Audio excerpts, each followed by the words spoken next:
Candi Borobudur adalah salah satu warisan budaya Indonesia yang terletak di Magelang, Jawa Tengah.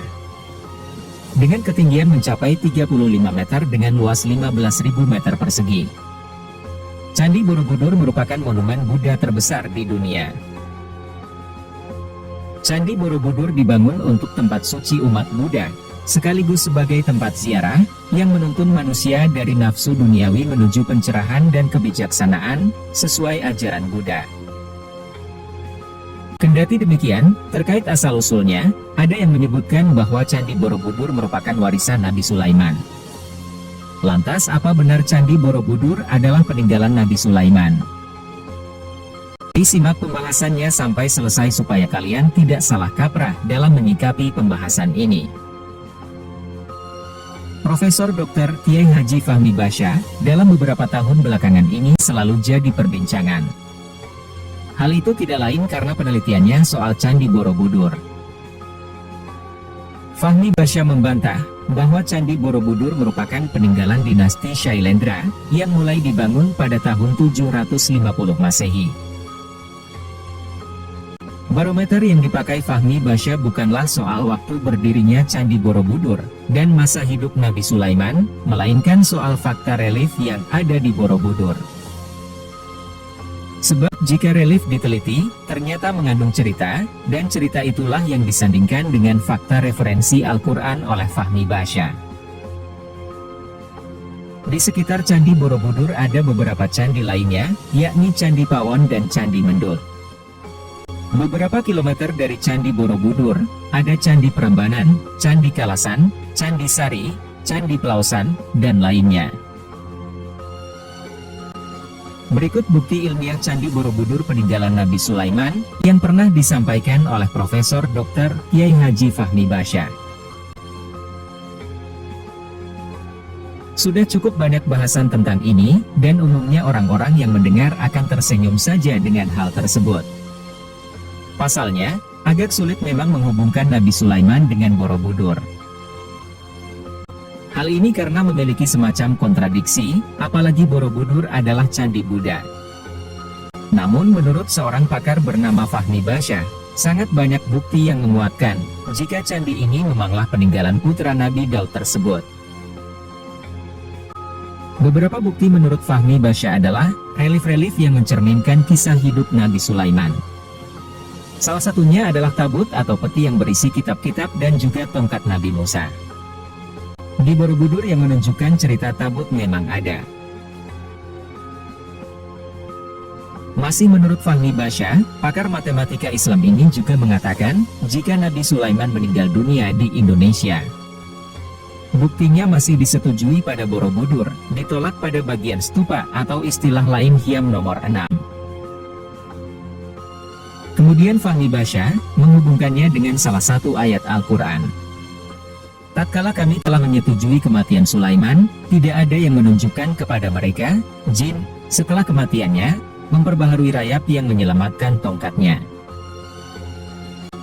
Entah bagian mananya dari ayat tersebut yang mendukung pernyataan Fahmi Basya. Makanya hal ini perlu ditinjau lebih dalam lagi.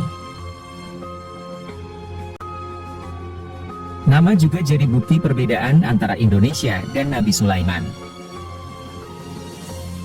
Jika diperhatikan dengan baik-baik, nama Nabi Sulaiman ini nama yang terkesan Jawa, jika dilihat dari artinya mengandung makna hamba yang baik dalam bahasa Jawa, menurut Fahmi Basya. Ada teori lain yang mengatakan jika ibu Nabi Sulaiman sendiri adalah orang Jawa yang bernama Batsheba. Tidak hanya percaya tentang Nabi Sulaiman yang hidup di Indonesia, istri beliau Ratu Balkis juga berhasil hidup di Nusantara. Tentang Ratu Balkis, ada banyak bukti yang menguatkan jika negeri Sabah ada di Indonesia, dan Ratu Balkis juga tinggal di Indonesia. Pertama adalah nama Wonosobo yang sering dikaitkan dengan negeri Sabah. Wonosobo sendiri jika dipecah, artinya menjadi hutan Sabah. Wono dalam bahasa Jawa adalah hutan. Dalam Al-Quran lengkap juga jika Sabah adalah daerah yang penuh dengan hutan. Bukti selanjutnya adalah Candi Ratu Boko yang sering diasumsikan sebagai kerajaan Ratu Balkis. Jika dilihat-lihat, candi ini beberapa bagiannya tidak lengkap. Asumsinya, hal tersebut terkait proses pemindahan istana, seperti yang dikisahkan pada cerita Nabi Sulaiman. Seperti yang kamu tahu, sebelum Nabi Sulaiman bertemu Ratu Balkis, dia terlebih dahulu mengirim surat emas yang diantarkan oleh burung hudhud. Surat ini berisi ajakan untuk bertaubat, yang dimana saat itu Ratu Balkis diceritakan menyembah matahari.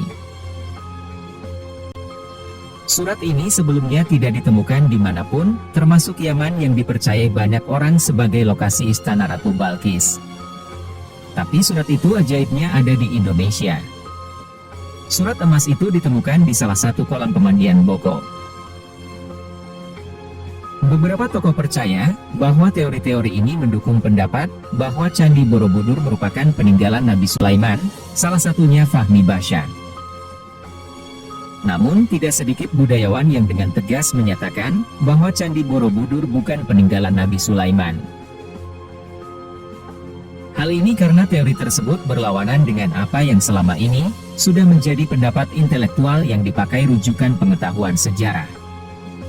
Bahwa Candi Borobudur adalah peninggalan dinasti Shailendra pada masa kerajaan Mataram kuno. Terlebih lagi, teori-teori tersebut disampaikan berdasarkan keyakinan agama, sedangkan arkeolog dan sejarawan melihat berdasarkan fakta dan temuan yang sudah teruji secara keilmuan. Bahkan Candi Borobudur sudah dijadikan sebagai objek penelitian oleh para ahli, baik dari dalam maupun luar negeri. Dan belum ada satupun yang pernah menyebutkan bahwa Candi Borobudur merupakan peninggalan Nabi Sulaiman. Candi Borobudur juga dibangun dengan tujuan sebagai bukti kejayaan dan kehormatan kerajaan Mataram kuno.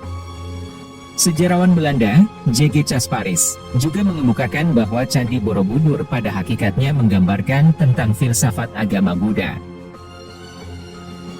Kalau mengacu pada buku sejarah, rasanya tidak mungkin jika Candi Borobudur peninggalan Sulaiman. Rentang waktu keduanya terlalu jauh. Nabi Sulaiman hidup di masa sebelum Masehi, sedangkan Shailendra setelah Masehi. Namun yang menjadi ukuran Fahmi Basya bukanlah waktu, karena sulit menentukan waktu yang tepat untuk sebuah peninggalan yang umurnya sudah berabad-abad. Yang menjadi barometer Fahmi Basya adalah fakta relief yang ada di Borobudur. Sebab jika relief diteliti, ternyata mengandung cerita, dan cerita itulah yang disandingkan dengan fakta referensi Al-Quran. Lantas apa pendapat kalian tentang Candi Borobudur ini, dan silahkan tinggalkan di kolom komentar.